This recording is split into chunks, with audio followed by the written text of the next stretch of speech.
there I was, 4 years old, living on Rouse Street in Memphis, Tennessee.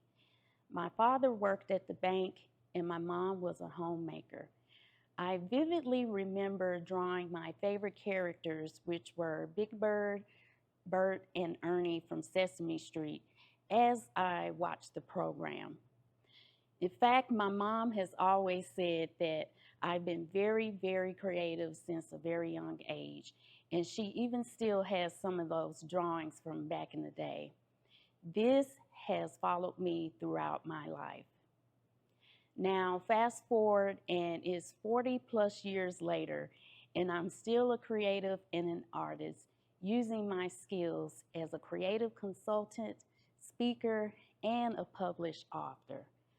I'm trained and I have experience with working with individuals and groups with multiple personalities and who has various needs.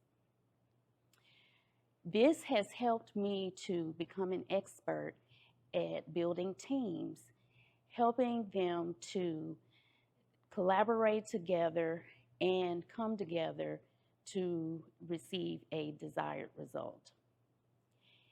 It's 2023 and we receive a phone call from a Fortune 10 company.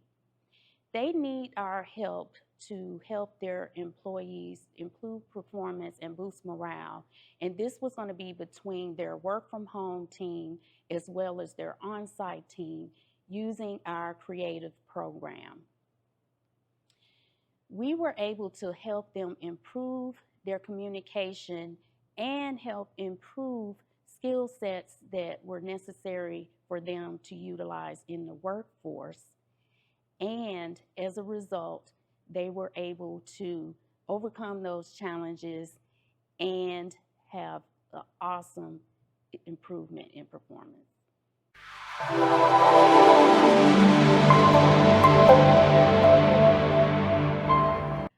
I had just arrived home from after a long day at work, and I received a phone call that no parent should ever have to receive.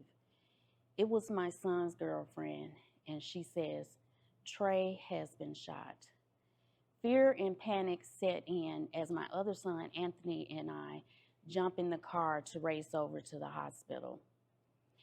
When we arrived, we were quickly ushered into a private waiting room where other family members were, where we were to await further details. After about 30 to 45 minutes, the chaplain and the doctor finally come in. I'm thinking to myself, this is not good. Then the doctor walks over and confirms my worst fear. She says, "We did all that we could do, but he was shot multiple times and lost too much blood. I'm so sorry, but he did not survive." I instantly screamed, and I even think my heart stopped for a couple of seconds. My oldest son was gone, and too soon at the tender age of 23. They asked if I wanted to view his body, so my sister went along with me to do that. He was sitting upright in the hospital bed with his eyes closed, and the sheet was pulled up over his entire body up to his neck. He looked as if he was simply sleeping. I fainted, and luckily my sister and the doctor was still there to keep me from hitting the floor, and they just placed me in the chair nearby. In that moment, my whole world came crashing down. That was the worst day of my life. Now, weeks later, I was able to regain my composure,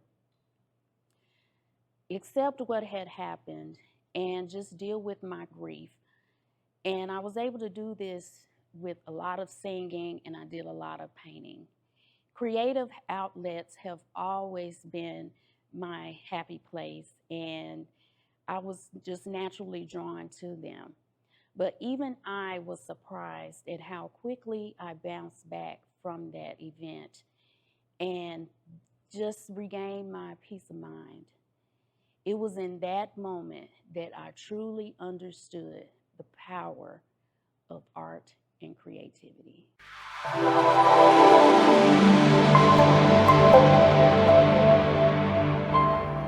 My 17-year-old self was having a conversation with my aunt about my life goals after I was to graduate from high school.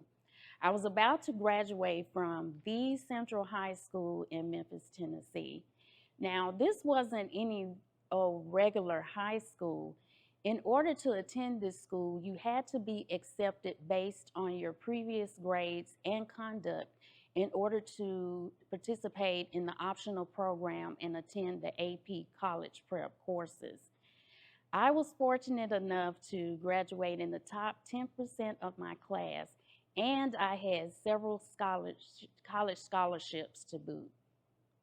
But one scholarship in particular was to the prestigious Memphis College of Art, which obviously was at the top of my list. But I'll never forget the words that my aunt uttered to me. "Oh no, you can't make money doing art. You need to go to medical school or find some other career where you can make some money." I was immediately disappointed. Not only did I not expect her to steer me in another direction, but that is simply what I did not want to do. Years later, and as I speak today, my one lesson that I learned is that I should have stuck to my guns and followed my dreams.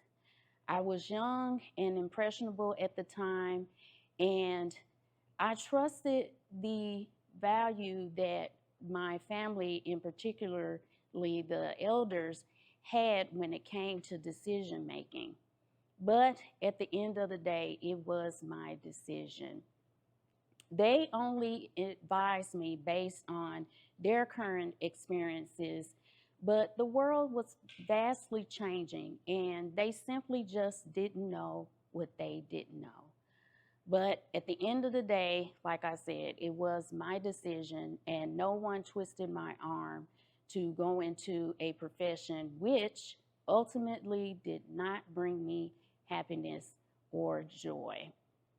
So, as you hear me speak now, the one thing I would say is to follow your passion and to make sure that you listen to your heart and see it through to the end.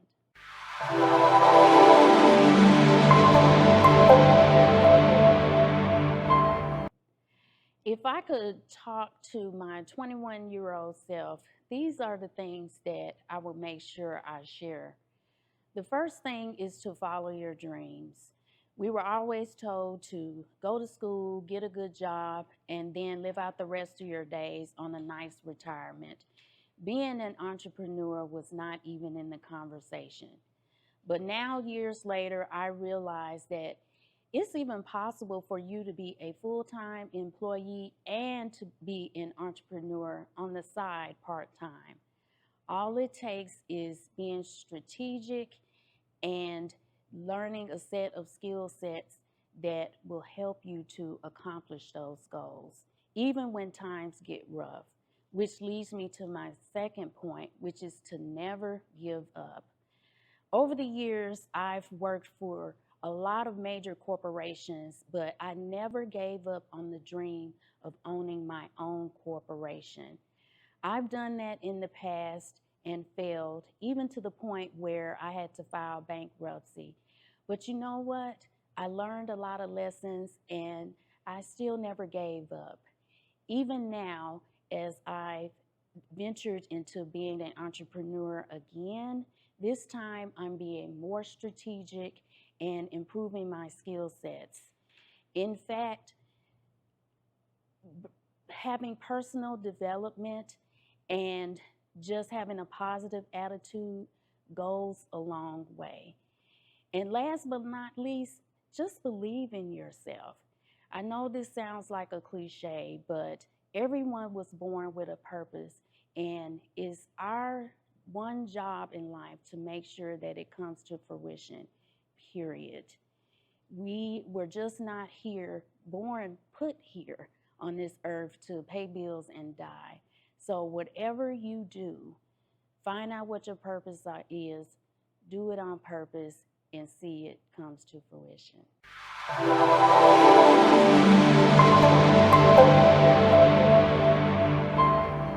Many individuals and companies struggle with employee performance and morale. Many are overworked, underpaid, and they simply feel like they're not a part of a team.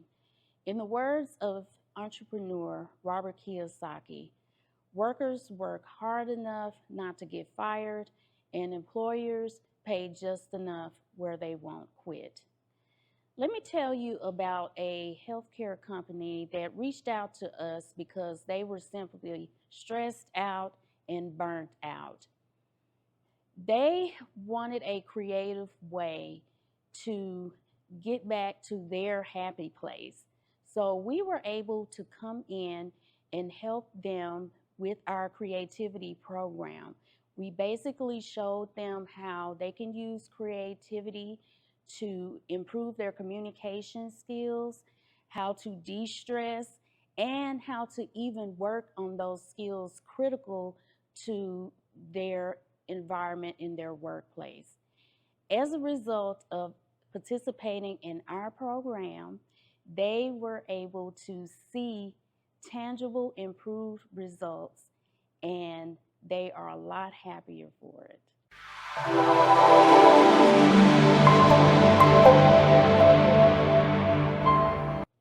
The reason companies want to hire us is because they are looking for a non-traditional approach to solve their problems.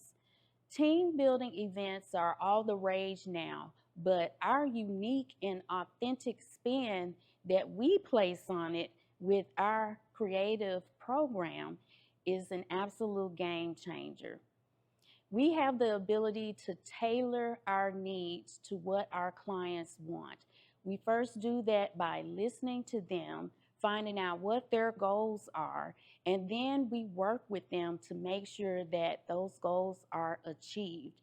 And the icing on the cake is that we assure them that they will have fun in the process. Big companies want to feel like the smaller, more close-knit ones, and the smaller companies want to feel like the bigger ones where everyone is important.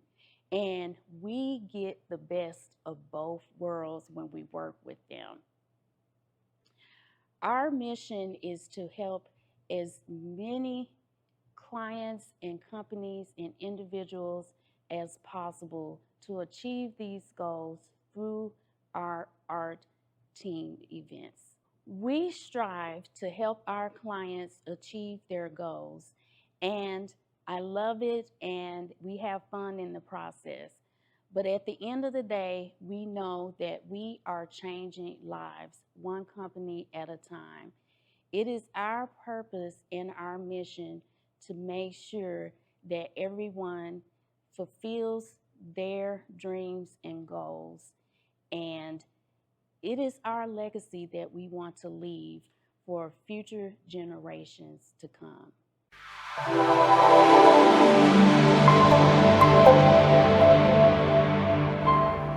What I've enjoyed most about this experience is the amount of professionalism and care that the team exudes when they are putting on this production. Not only do they make you feel like a star, look like a star, but they want to make sure that you are your best so you are able to serve your clients and to better society as a whole.